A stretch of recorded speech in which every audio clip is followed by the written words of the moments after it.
Welcome to this tutorial for the new EducationUSA website. I invite you first to visit the current website at educationusa.state.gov. For those of you who know the network well, you are very familiar with this page. What I will say about it, it has served its purpose and it is time to update the content on this site in a very dramatic fashion. So what I ask all of you to do is go to the new EducationUSA site, which is www.educationusa.tv/DEV and hit enter after entering that information. And this is the development site for the new EducationUSA information. It is not yet live, but it is where you will go using this demonstration, this tutorial, to enter the information that's going to be required to complete your center website. Yes, each of your centers will have its own website as part of the new EducationUSA site. So you can see it has the same banner at the top, but it's a very different, very fresh, very modern look to it. So what we'll do to get the process started is go to the bottom of the page and find the Advisor React Login Here link. So by clicking on that, this will open up a login page. And on the login page, this is should be very familiar information. We will ask that you input your center code. This is the same center code that you currently use to access the old EducationUSA site. Now what is different here is you will use your same center code for both your username and your password. So once you've entered that information, it will take you to an introductory screen which will have a variety of different options, including what will become the new advisor resource section that will have very different profiled information there and in a searchable format, but more on that later in another tutorial. For purposes of this demonstration, please go to the Centers link and click there. When you get to the next page, you have two options: View all centers and Edit your center page. Please click on the Edit your center page.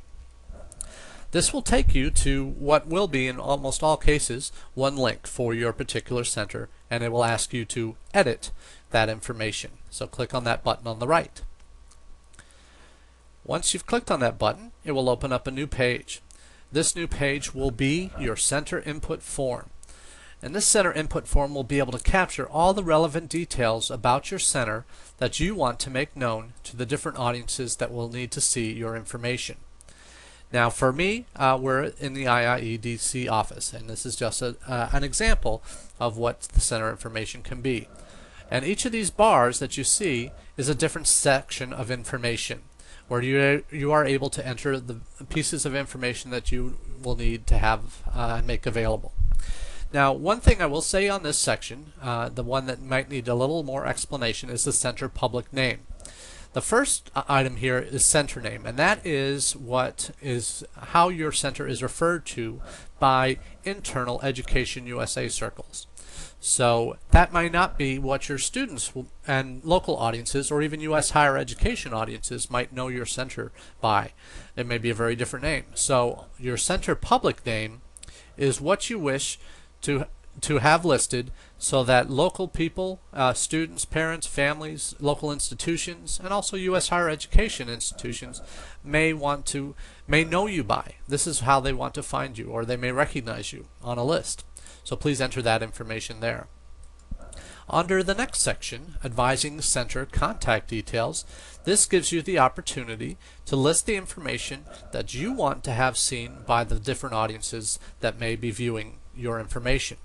Now, as you can see, this first column here is information you wish to be visible to students and to the general public.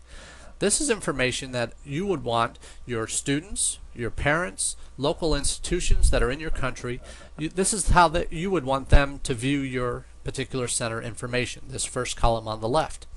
Now, for some of you who are in countries where there are very strict security regulations, if you're particularly in an embassy or a consulate, you may not be allowed to put your own name here, or even certainly an individual personal email account here. There may be just a general email account or a general phone number that people can call to reach you, but they don't know you necessarily by name. So please fill out that section as appropriate.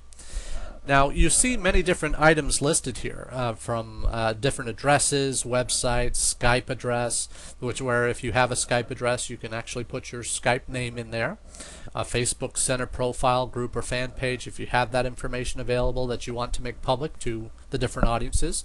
Certainly enter that information here.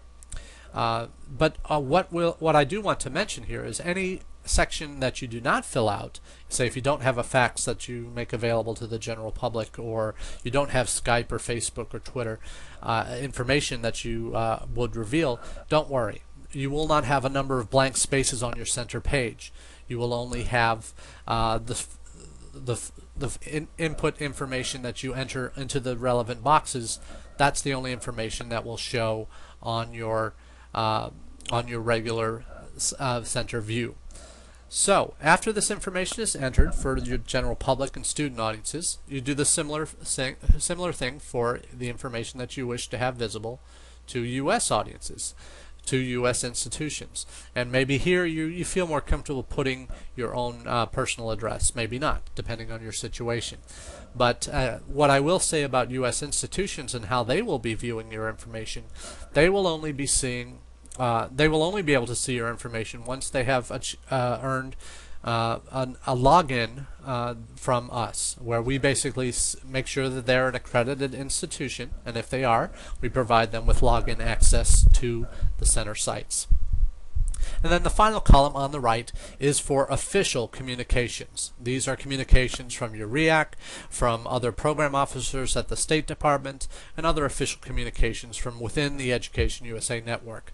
So in this column we do ask that you put your personal name and email address and local phone number that we can reach you on for your center. So please fill out these columns as appropriate. Now the next section you'll see is center statistics. Center statistics are going to be that set of data that particularly will apply and be useful to U.S. institutions that are looking to potentially work with your center. And we ask some very basic questions. Hopefully I do not need to explain this to you, but if you do have questions, please contact your REAC or your country coordinator to help and fill out this section. The next section is country statistics. Now there are some fields and sections of this form that if you are in a country that has multiple centers and your center is not or has not been identified by your REAC as the country coordinator for purposes of these web forms, you will not have to fill these out. In fact, these sections will not even appear on your particular form. And the sections that I'm talking about are, first, this country statistics section, also advising center locations. If you are not a country coordinator for purposes of the website, you will not have to fill out this section on advising center locations. Additionally, educational authorities and in-country higher education resources would not be completed by those centers who are not country coordinators. Also, education system overview for secondary and higher education, as well as the academic calendar, are sections that will not be needed to be created by individual centers who are not country coordinators. Now you'll notice here at the bottom there's also a box that pops up every once in a while that says Form Autosaved, and it'll give the time. Every 3 minutes this form that you're filling out will auto-save, so you will not need to worry if you go away and come back. The information will be saved every 3 minutes, whatever you have entered. So for the sections that are relevant to all centers, and we'll go back up to the center services here in a moment. After those of you who have entered your center statistics, as well as for your particular center, and then if you're not a country coordinator, the next section you will have is called Advising Center Services for Students.